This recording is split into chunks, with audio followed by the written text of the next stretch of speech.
Halos natambunan na pala ng mga damo itong aming gulayan sa likod ng kaisya namin. Pero nakakatuwa at unti-unti na rin nagsisibunga ang mga gulay naming tinanim. Kaya ngayong araw ng day off ay bibisitahin muna natin at lilinisan ang gulayan. Para kasing naririnig ko na humihingi na ng saklolo.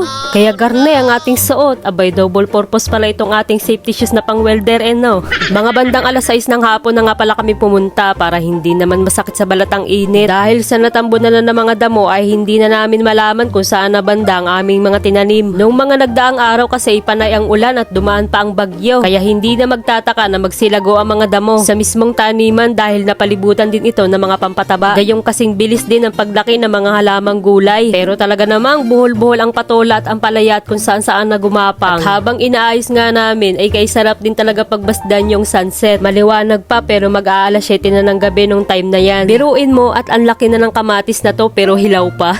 Tapos ang dami na rin bunga ng sili. Nakakatuwa at unti-unti na rin talaga nagsisibunga ang mga ito. At nakapag-harvest din kami nitong 2 patola. Pero medyo nadismaya tayo sa mga talong dahil halos nagkandasira na ang mga dahon. Kaya tinanggal ko ang iba para hindi na magsihawa. So ayun at nag-aliwalas na rin at kita na ulit ang ating mga pananim. Bago nga pala ako umuwi, pinagmasdan ko muna itong papalubog na sunset dahil sa ganda ng kulay nito na ang kadalasang ibig sabihin lang naman nito ay maayos at maganda ang panahon. Napakakalmado at tila nakaka-relax sa pakiramdam. Pero mas nakaramdam ako ng gutom kaya makauwi na. So ayun na muna guys at maraming salamat nga pala sa panonood. Bye-bye!